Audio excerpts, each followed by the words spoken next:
Breaking news! Breaking news! Breaking news! Breaking news! The prince was here for a reason. We're getting the band back together. We're getting our country back, folks. It may be a slow process. But them courts, I don't know how it's going to go down, but we're going to get our courts to where we're not being robbed, pillaged, and stolen from anymore. Of course, I know I'm one of those people, I'm not going to wait till it's proof's in the pudding, but listen to this video and it might give you a little insight. The full video is all over the place, but this is part of it if you want to see it. Trump kept his word. The prince, or whatever you want to call him now, the king, gave us back our fucking country.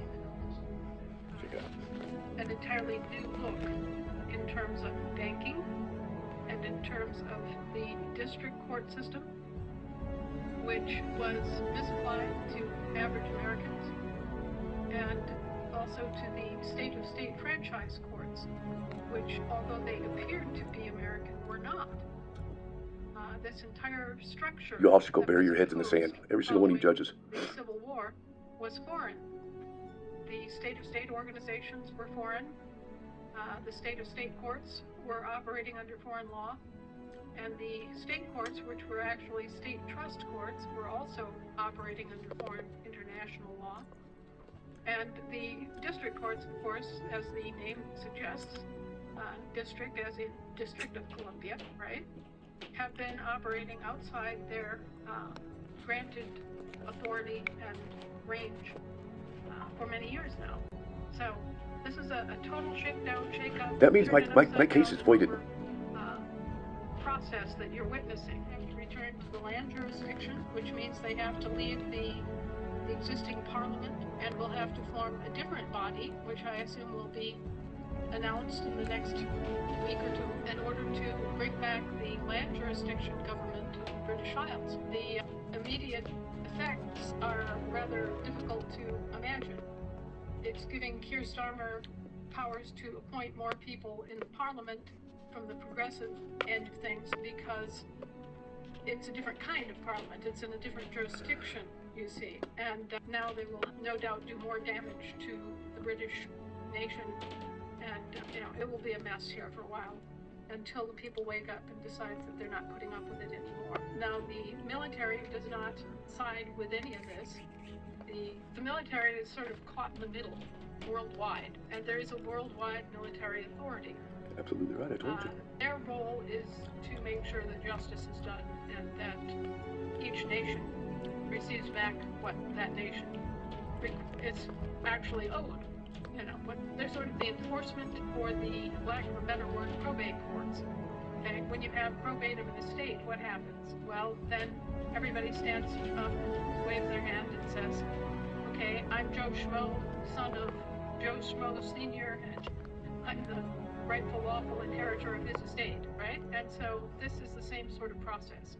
This is about inheritance, and it's about ownership via inheritance of assets, rights, material and immaterial.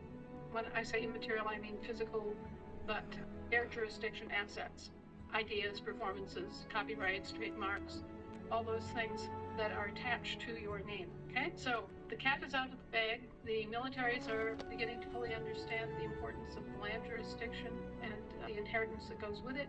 They're beginning to understand the importance of the inheritance of each individual that is native to a country. They are beginning to understand the importance of the nation state, which is another concept that is rooted in international law, but which also then affects national law.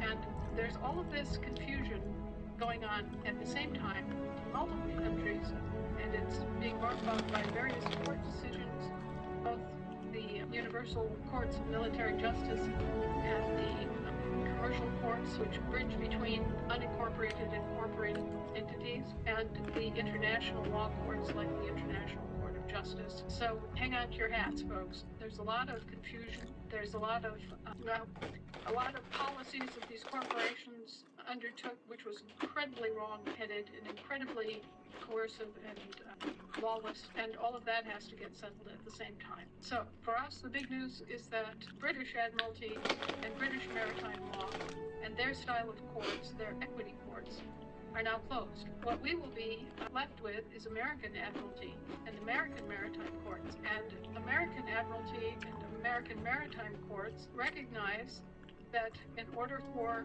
an issue to come under their jurisdiction, there has to be a maritime or admiralty contract involved, and the identity and nature of the parties to the suit must be in the correct jurisdiction.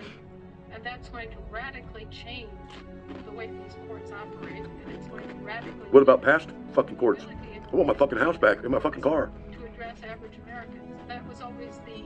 Remember, I told you that in the 1750s, the British common law was polluted by adding elements of admiralty law to create equity law. That was the British form that they were using. Now we will be seeing a completely different form of law being used in the admiralty and maritime courts in this country.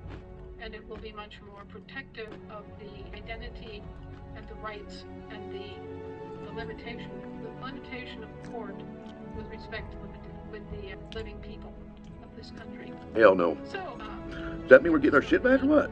Some ability of the maritime and admiralty courts to rein in members of the government, personnel working for the government, but it will take it out of our lives. Joe Average will no longer have to fear being misaddressed by these courts, dragged into some sort of phony court setting and stripped of their property and their freedom. That's a big move forward. So, congratulations, everybody. You played your part in bringing this to fruition, and we look forward to better times ahead. Thank Mr. Trump's administration for pursuing this end. I told you, all you doubters, motherfuckers. It was not easy. It required risk on the part of our military to negotiate these things and to bring forward these issues. And I told you guys, all of you. This is also going to change the way in which y'all hated him for no fucking reason.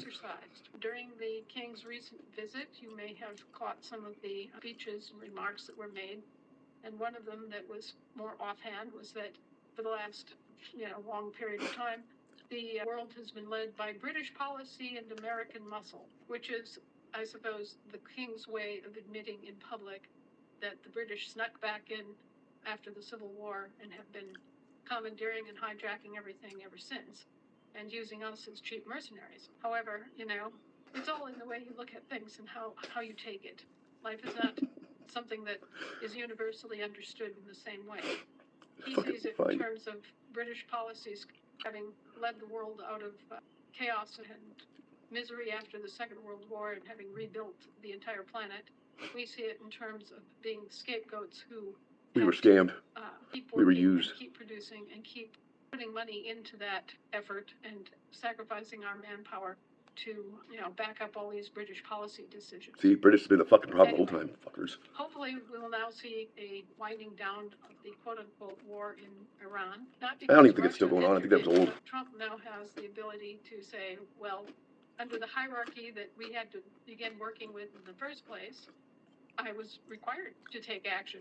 I was ordered to take action, and so I did. And now that hierarchy has been removed, I'm now free to, step back from that position and negotiate a way out of the entire situation in the Middle East and Europe and everywhere else. We can withdraw to our borders and concentrate on our own business in our own part of the world and not be the lackeys, running boys, enforcers, told you guys, dude, Trump wasn't a bad guy. He just had them all wrong, man. Had them all wrong. Wealth to Europe. And this has Europe started World War II with them fuckers. Because remember, for 160 years, we've been under their thumb, and they've been soaking us for absolutely everything. So this is a big change. It's a welcome change, and it's a change that I, of course, am delighted to see.